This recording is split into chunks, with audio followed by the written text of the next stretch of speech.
केरला के एक छोटे से गांव में एक पुजारी रहा करता था। पुजारी सुबह होते ही मंदिर चला जाता। वो दिन भर वहां पर पूजा के लिए आने वाले यात्रियों की खिदमत करता और शाम को थका मांदा घर लौटता। पुजारी बड़ा मेहमान नवाज था।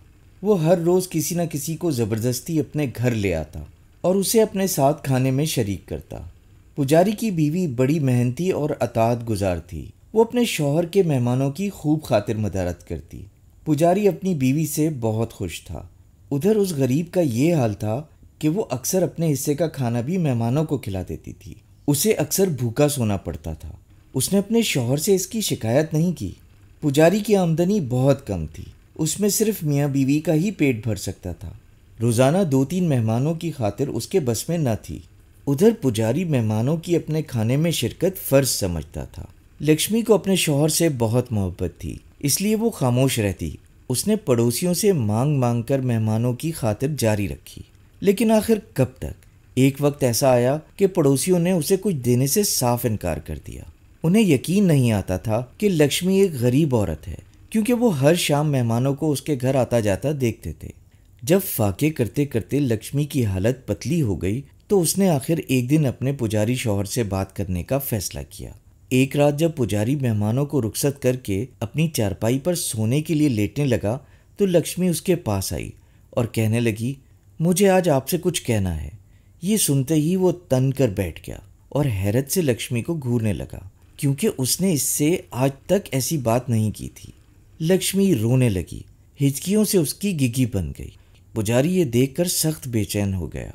आखिरकार लक्ष्मी ने साड़ी के पल्लू से अपने आंसू पोंछे और बोली, हमारे यहाँ रोज़ मेहमान आ जाते हैं। दूसरों को अपने खाने में शरीक करना बड़ी अच्छी बात है, लेकिन आपने कभी ये भी सोचा है कि हमारे पास इतना कहाँ है कि हम दूसरों की खातिर कर सकें। हम गरीब लोग हैं। मेहमानों के लिए मैं खाना कहाँ से लाऊं?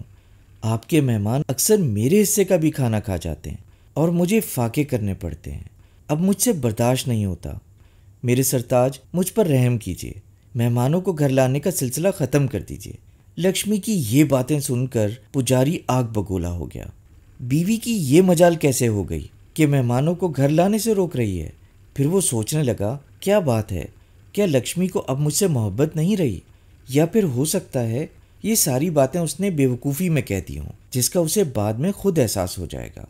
उसने लक्ष्मी को अपने करीब बुलाया और इसकी पीठ थपक कर बोला, रो नहीं, मैं तुम्हारी इस गलती को माफ़ किए देता हूँ। हम तो जिंदा ही दूसरों के लिए हैं। दूसरों को खाना खिलाकर हम बड़ी नेकी का काम कर रहे हैं।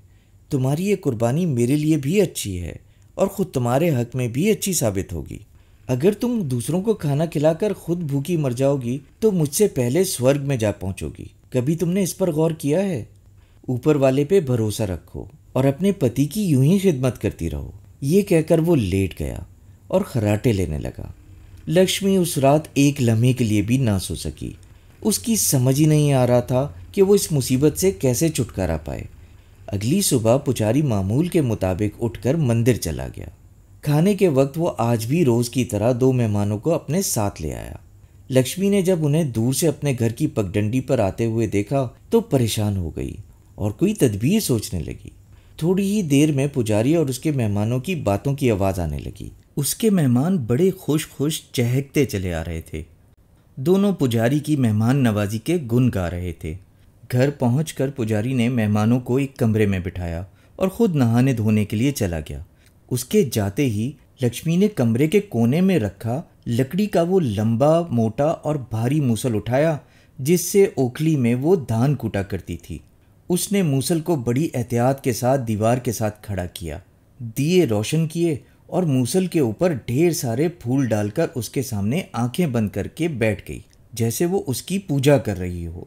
थोड़ी देर बाद उसने आंखें खोली और मेहमानों की तरफ देखा। वो बड़ी डरी सहमी नजर आ रही थी। उसकी आंखों से आंसू भी जारी थे। मेहमानों ने ये देखा तो उनको बड़ी हैरत हुई। दोनों ने उससे पूछा, बहन क्या बात है, ये मूसल की पूजा कैसी? लक्ष्मी ने आंसू बहाते हुए इनकार में सर हिलाया और बोली, मुझे ये बात बताने की इजाज़त नहीं है। मैं अपने शौहर के बारे में कैसे कुछ कह सकती हूँ? वैसे इस बात का ताल्लुक आप दोनों की खैरियत से है। ये सुनते ही दोनों मेहमानों के तो आसान खता हो गए। आखिर दोनों बोले, बहन हमें बता दो, हम वादा करते हैं कि तुम्हारे पति से इसका जिक्र नहीं करेंगे। तो आपका पक्का वादा है? लक्ष्मी बोली। हाँ हाँ, ये हमारा पक्का वादा है, दोनों मेहमान यकजबान होकर बोले। इस पर लक्ष्मी बोली, मेरे शौहर बड़े मेहरबान और रहमदिल इंसान हैं। वो रोज़ाना एक दो मेहमानों को घर लाते हैं, लेकिन उनकी एक आदत बहुत बुरी है। मेहमानों को पेट भरकर खाना खिलाने के बाद वो उन्हें मूसल से खूब पीटते हैं। मेहमानों की इस ठुकाई को वो अपना फ़र्ज समझते हैं। मैं मेहमानों को बड़े चाव से खाना खिलाती हूँ, मगर उनकी पिटाई पर मेरा दिल बहुत कुढ़ता है। इसीलिए पूजा कर रही हूँ कि इस गुनाह की सज़ा से मैं महफूज रहूँ।